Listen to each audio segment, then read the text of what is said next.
still remember that night vividly. I was only 8 years old. My mother made me promise over and over that I wouldn't have nightmares. Then took me to the Park Cinema in Cranston, Rhode Island to see This Island Earth. To a child used to seeing the world only through a 12-inch black and white TV in the living room, that moment felt like being blasted straight into outer space. Technicolor saturated the screen, meteor showers poured down on an alien planet, and I nearly slid out of my seat, wanting only to crawl under the row behind me to hide.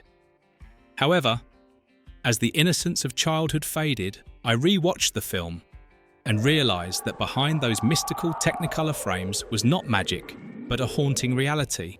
Would you believe that the film's most haunting scene, where the Metalunar creature grips the female lead in its arms, was not some subtle metaphor, but a violent take that left Faith Domergue bruised all over? Or that the leading lady, Faith Domergue, entered this film after being crushed by Hollywood itself? And even that the man who played the alien Exeter barely spoke to anyone on set. Today, let's strip away the layers of 15 strange facts behind This Island Earth. 1955. 15. One of the most extravagant science fiction films Universal had ever produced at that time. Remember the scene where the laboratory doors swing open, the metallic surfaces reflecting a cold light, and the interocitor spins within brilliantly glowing glass tubes? That was a go-for-broke investment by Universal. $800,000 was the figure required to bring This Island Earth to life at that time, in a context where Universal decided to play big with science fiction. This was a very high figure for the genre in the mid-1950s, placing the film among the most luxurious sci-fi projects the studio had ever undertaken back then. Not only did they spend money on sets and props, but Universal also filmed in vibrant Technicolor, a format usually reserved for musicals or epics, rarely for monster or space movies. Producer William Alland knew exactly what he was doing. Instead of relying on cheap backdrops, Alland invested heavily in polished metal labs, colourful interocitor transmission chambers, and elaborately designed spaceship models. The special effects scenes from the flight through space to the surface of planet Metaluna were rated by critics of the time as among the best to ever appear on screen. It was this combination of a high-budget Technicolor and visual ambition that made This Island Earth look completely different from most sci-fi films of the era, grand, luxurious, and as serious as any other major Hollywood genre. 14. Based on a serious novel. Before appearing on the big screen, This Island Earth began as a quiet story buried in the pages of a pulp magazine. Writer Raymond F. Jones published it in Thrilling Wonder Stories in 1952, a rare work that dared to approach science fiction with rational thinking instead of relying solely on visual shock. His story touched on ethics, politics, and philosophy during an era when most sci-fi still revolved around giant ants and radiation disasters. When Universal bought the rights, they didn't just buy an alien invasion script. They bought an idea, the question of whether communication between civilizations could truly save a dying world. That depth made this project distinctly different from the monster movies the studio had produced before. 13. A co-star who never truly broke character. Recall the scene of Exeter standing motionless in his silver suit, his cold gaze piercing through humans, his voice slow, as if weighing every breath of a civilization on the brink of extinction. That composure was perfect, and it wasn't just acting. Not everyone on the set of This Island Earth carried a friendly, Hollywood-style atmosphere. Actress Faith Domergue later recounted that Jeff Morrow, who played the alien Exeter, was a very distant person. He spoke little, rarely joked, and almost never communicated once the cameras stopped rolling. The reason, according to Domergue, was that Morrow always kept himself in character. He didn't see Exeter as just a role, but as the embodiment of the intelligence, restraint, and sorrow of a fading civilization. To maintain that feeling, Morrow actively detached himself from the crew, spoke slowly, and observed more than he socialized. This method created a cold, dignified performance, and it was truly effective on screen. But behind the scenes, it made the atmosphere tense. Demerg once said that acting alongside Morrow was not like working with a co-star, but more like standing next to a creature that didn't belong on Earth. 12. The Metalunar mutant was forced to wear pants due to sensitivity. There is a scene in This Island Earth that, when rewatched, makes many adult viewers pause. The Metalunar. Mutant grabs Ruth Adams, pulling her close in a posture that is both violent and difficult to describe.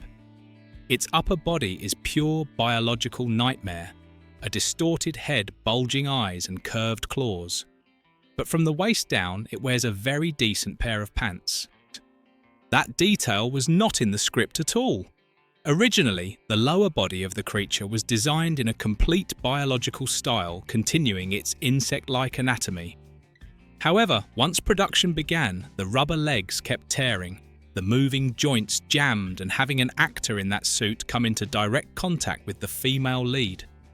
During struggling scenes began to worry the crew, not just technically, but regarding censorship and a sense of being too real on screen. The quickest solution put pants on it. A layer of fabric covered everything below, hiding technical flaws, while making the grappling scene on screen less strangely sensitive. Ironically, those very pants made the scene even more unforgettable. The monster was no longer a pure alien creature. It became something half human, half beast, leaving the audience both frightened and confused. 11. The director's double deal. Director Joseph Newman didn't just want to film This Island Earth, he wanted to control its destiny. After leaving 20th Century Fox in 1953, Newman stumbled upon Raymond F. Jones's novel and quickly realized this was a rare opportunity to move up the ladder. Therefore, he did something bold. He used his own money to buy the rights, hired a screenwriter for the adaptation, and then brought the complete package to Universal's door. His deal came with a clear condition. If the studio wanted this story, they had to buy his script and give the director's chair to him personally. It was a rare power move in the 1950s, especially for a director primarily known for B-movie westerns and low-budget noirs. But the move worked. Universal, hungry for a sci-fi project with prestige cinema appeal, nodded in agreement. Newman suddenly shifted from a project solicitor to the commander of one of the most expensive science fiction films of the decade. 10. The script wasn't sci-fi enough. If you were ever mesmerized by the spinning lights of the interocitor and wondered why this movie feels so emotional, the answer lies right in the script. When Universal read the first draft of This Island Earth, the reaction was quite lukewarm.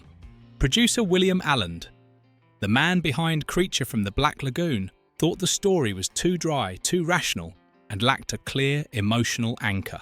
To him, science fiction wasn't just about ideas, it had to have a soul.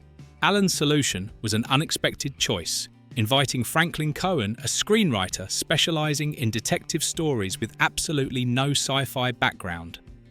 Cohen had never touched aliens or interplanetary travel, but that was exactly why he was assigned to rewrite the script from scratch, focusing on people motives and empathy instead of scientific jargon. The result was a distinct shift in the film's tone from hard science to emotion and ethics. This Island Earth became a story about understanding between species, not just about escape or survival conflicts. 9. Rex Reason's battle over his name. Before filming began, Universal sought to rebrand their new leading man. Actor Rex Reason was asked to use the stage name Bart Roberts, as the studio believed his real name sounded too fake to be believable. Ironically, it was that real name that sounded more like a Hollywood invention. Reason refused to compromise. He demanded that his name appear in the credits, even if it meant losing the first major leading role of his career. It was a gutsy decision for a relatively unknown actor in the 1950s, especially at a studio not famous for granting much power to actors. In the end, he won. The name Rex Reason remained on the posters and became one of the most memorable names in 1950s science fiction. It was the first of many power struggles behind the scenes, a reminder that even in a movie about aliens, the real battles took place on Earth. 8. Faith Domergue's bruising chute. Remember the scene where Ruth Adams is dragged and tumbles between the metallic corridors and the cold, damp ground of Metaluna on screen? It's just a few minutes of tension. In real life, it was days of filming that left Faith Domergue nearly exhausted. This island Earth was made at a time when Hollywood had no concept of on-set safety like we do today. Domergue had to perform almost all of her own stunts, being pushed down, dragged, submerged in cold water and struggling directly with the Metaluna mutant in its heavy rubber suit. No stunt doubles, no protective padding, only a frantic shooting pace and hot Technicolor lights. After the film was completed, Domergue recounted that her body was covered in bruises from her shoulders to her feet, and there were days she had to take painkillers just to continue filming. The irony is that she was once moulded by Howard Hughes to be a future superstar, but it was this harsh role that showed just how tough an actress she truly was. 7. Real-life UFO inspiration. Recall the moment the strange ship slowly descends its curved, metallic hull, reflecting a cold blue light, as if it didn't belong to this Earth. That scene wasn't just impressive because of the special effects, it tapped into a very real fear of 1950s audiences. The flying saucer in This Island Earth was not entirely made up. Its design was directly inspired by the famous 1950 UFO sighting in McMinnville, Oregon. At that time, a farmer named Paul Trent captured 2 photos of a disc-shaped object hovering over his farm. These photos were published in local newspapers and quickly spread across the United States, becoming one of the most discussed pieces of UFO evidence of that era. Universal's design team carefully studied that shape, a smooth, curved hull, no wings, and a vague, reflective glow. They intentionally kept the Metaluna ship looking uncomfortably familiar, like something the audience might have seen in last night's paper or in the night sky. It was a very clever choice. Instead of just a fictional object, the ship carried the feeling that this story could actually be true. 6. Earth became the logo. When you see the spinning globe at the beginning of an old Universal movie, it is very likely you are looking at a leftover prop from This Island Earth. Sounds surprising, doesn't it? That's right. The studio's effects team crafted a miniature Earth model for the film's space scenes with a high level of detail, illuminated by swirling clouds and a faint atmospheric glow. After production ended, Universal did not throw it away. They kept that model and gradually turned it into the representative image for the studio itself. This logo appeared before every Universal film from the 1950s until the 1980s, acting as a silent statement of the studio's cinematic ambition. It was their way of squeezing extra value out of an expensive prop while giving the brand a futuristic look. Therefore, every time a Universal movie opens with that majestic rotating planet, it isn't just a symbol. It is a quiet echo of This Island Earth, the film that truly launched their logo into orbit. 5. 2 directors, 1 vision. Midway through production, Universal began to worry. The early test footage from director Joseph Newman was judged to be too slow, dialogue-heavy, and lacking the visual punch that a high-caliber science fiction film required. Quietly behind the scenes, the studio brought in a second director, Jack Arnold, who had made his mark with Creature from the Black Lagoon and It Came from Outer Space. Arnold was tasked with reshooting key scenes, especially the segments on the planet Metaluna. His ability to create a tense atmosphere and dramatic imagery provided the film with the boost Universal was looking for. However, this also meant that 2 very different styles coexisted within a single work. Newman's intellectual, somewhat cold and slow-paced tone collided with Arnold's pulp direct energy. Instead of cancelling each other out, these 2 approaches inadvertently blended, creating a film that was both serious and bizarre, ambitious, yet possessed a distinct 1950s entertainment vibe. 4. A trio of composers. When it came time to score This Island Earth, Universal wanted music that felt larger than life, powerful enough to make the audience believe they were drifting between galaxies. Instead of hiring one composer, the studio invited three: Henry Mancini, Hans J. Salter, and Hermann Stein, the same team that created the unforgettable sound of Creature from the Black Lagoon. Together, they built a musical world of tense strings, driving brass, and experimental electronic tones that were extremely bold for the 1950s. Mancini, who would later write the music for the Pink Panther, brought sophistication and structure, while Salter and Stein focused on unease and a sense of threat. The result was one of the most haunting science fiction scores of the era, a blend of beauty and fear that made This Island Earth feel more like an interstellar opera than a B-movie. 3. The interocitor, the machine that nearly collapsed the set. If you have seen This Island Earth, you surely remember the scene where Cal Meacham stands before the interocitor, synchronized spinning tubes, lights flashing as if possessing their own intelligence, and a screen allowing aliens to communicate across galaxies. On screen, it looked like a device ahead of its time. Behind the scenes, it was a nightmare. The prop team received ambitious blueprints from the design department, too many moving parts, too many effects that had to run for real. The first version failed. The spinning tubes were out of sync. The lights flashed chaotically, and it felt obviously fake. The second version was better, but the screen didn't align. The images lagged and distorted when the actors spoke. It was dismantled and rebuilt again. The third version, the one that made it into the film, took nearly 6 weeks. Every dial worked. Every light pulse was precisely timed, and the screen played pre-recorded footage at the exact right moment. When it finally ran smoothly, the entire crew celebrated. But Universal quickly realized they couldn't make a second identical one. The design was too sophisticated, too custom-made. The solution was a clever cheat. Use one interocitor, film it over and over from different angles, and change the surrounding sets. 2. Rex Reason did not want this role. When Universal offered him the role of Dr. Cal Meacham, Rex Reason read the script and was not very enthusiastic. Half the movie involved talking to machines, the other half running away from rubber monsters, not the kind of serious role he desired. Reason was a contract actor, and the studio told him bluntly, take the role or be suspended.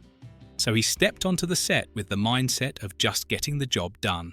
But something strange happened during filming. The more he interacted with the interocitor, the elaborate flying saucer sets, and the planet Metaluna, the more Reason realized this was no ordinary B-movie. The production design was beautiful, the script had depth, and his co-star Faith Domergue treated her role like a Shakespearean play. So he adjusted. Reason played Cal Meacham with the sincerity and composure of a scientist facing the impossible, no sarcasm, no exaggeration. That decision elevated the film. Later, Reason admitted he was wrong.